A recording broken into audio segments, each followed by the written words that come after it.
Assalamualaikum warahmatullahi wabarakatuh. Perkenalkan, nama saya Nadia Wahyuningsi. Saya dari Prodi Agroteknologi. Di sini saya akan memenuhi tugas dari dosen Bapak Rosadi dengan mata kuliah Kebijaksanaan Pertanian. Saya dan narasumber saya yang bernama Bapak Endang Muhammad Jamani, perwakilan dari petani dari Desa Tunggal Bakti.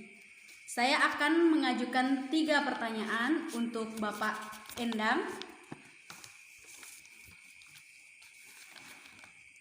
Yang pertama, saya akan mengajukan pertanyaan tentang mengapa sektor pertanian penting bagi perekonomian pembangunan di Indonesia. Yang kedua, bagaimana pandangan Anda terhadap kebijaksanaan lembaga politik yang sering menjanjikan sesuatu kepada para petani. Yang ketiga adalah apakah persoalan politik atau persoalan pemerintah berdampak pada sektor? Nama saya itu Endang Muhammad Jamani, dan jelas saya akan memberikan satu jawaban mengenai untuk nomor 21, mengapa sektor pertanian penting bagi pembangunan perekonomian Indonesia. Ya memang berkaitan sekali mengenai ekonomi dan pembangunan. Terus terang aja untuk petani tanpa adanya perekonomian mungkin tidak bisa juga seorang petani akan maju gitu ya.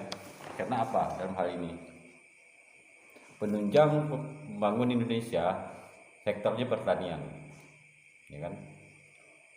Untuk seluruh Indonesia ini petani yang ada itu kurang lebih sekitar 3 juta. Bayangkan kalau semua petani di Indonesia ini mogok, secara otomatis pembangunan perekonomian juga akan mentok gitu kan.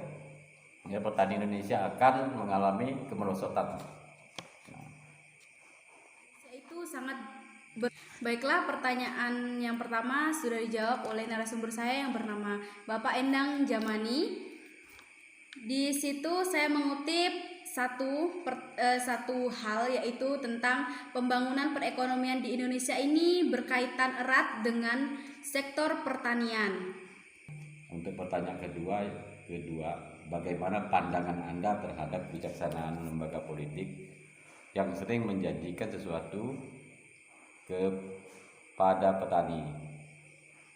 Untuk jawaban saya sangat singkat, karena yang jelas itu setiap ada pemilu, partai politik itu selalu dekat dengan petani, ya. Saya itu mereka berjanji yang macam-macam, muluk-muluk, ya mungkin setelah habis pemilu mereka tidak melakukan janji itu, dilupakan. Demikian saja cukup. Pertanyaan saya yang kedua sudah dijawab oleh narasumber yang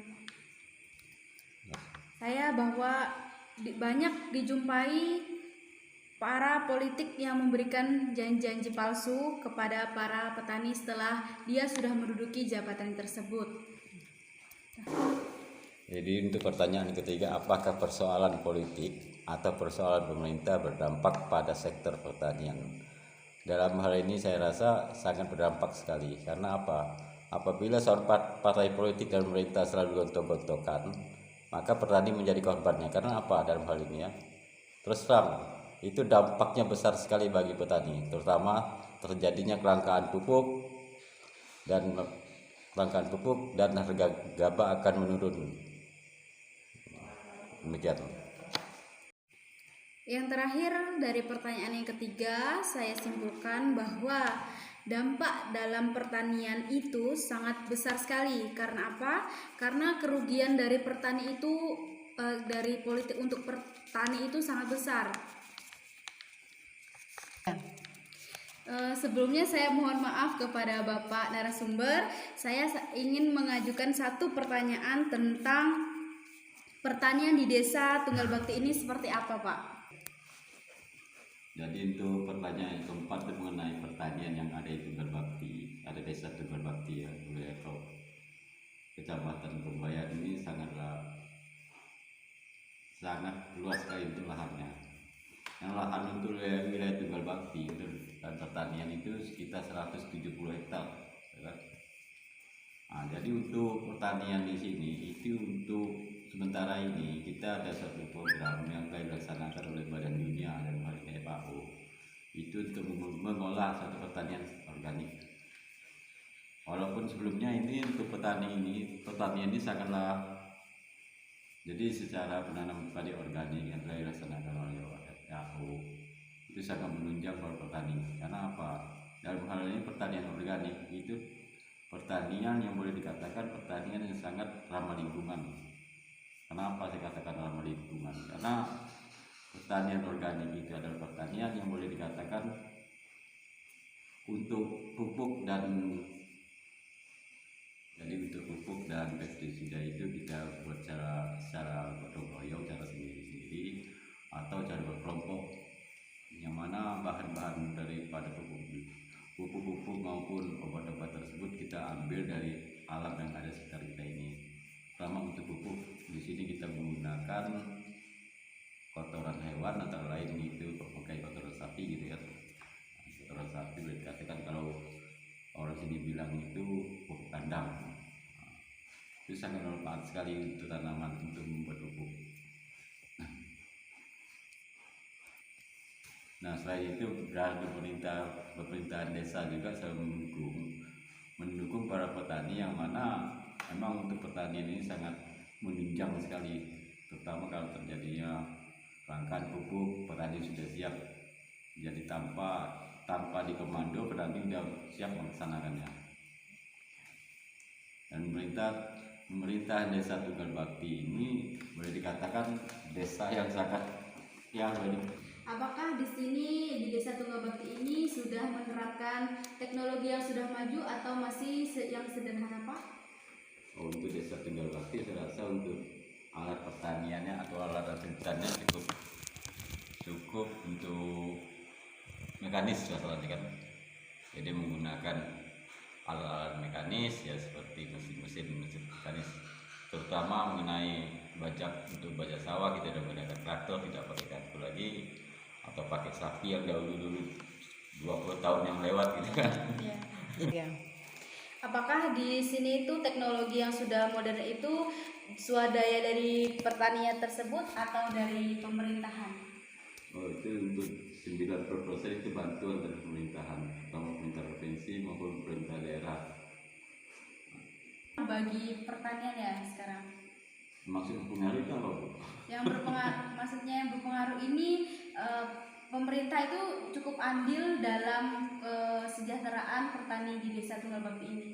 Oh, yang jelas cukup andil sekali, cukup andil untuk pembangunan di Desa Tunggal Bakti dan pemerintah. Baiklah, saya akan bertanya kembali bagaimana sistem penanaman padi organik Desa Tunggal Bakti. Harap penjelasan. Nah, jadi pertanian organik atau penanaman padi organik itu sebetulnya cuma peralihan dari pertanian konvensional atau pertanian yang anorganik beralih ke organik. Terutama yang jelas pertanian organik itu bebas daripada kimia, itu yang kita utamakan, karena pertanian organik adalah pertanian ramah lingkungan, sehat. Nah, dan cara pembuatan segala pupuk maupun obat-obatan kita buat secara sendiri atau berkelompok. Itu kita menggunakan seperti untuk pembuatan pupuk itu menggunakan kotoran hewan dan yang ada di alam sekitar. Ya, terutama inilah kita buat seperti tumbuh-tumbuhan, banyak tumbuh-tumbuhan yang ada di sekitar kita bisa kita gunakan sebagai pupuk. Nah, demikian juga untuk pembuatan pestisidanya maupun fungisida, itu kita juga menggunakan tumbuh-tumbuhan yang ada di alam sekitar kita ini. Demikian. Baiklah, terima kasih atas waktunya Bapak sudah meluangkan waktu untuk menjawab pertanyaan dari saya. Terima kasih. Baiklah, terima kasih atas waktunya. Saya ucapkan terima kasih, banyak-banyak terima kasih kepada narasumber. Dan saya mohon pamit. Wassalamualaikum warahmatullahi wabarakatuh.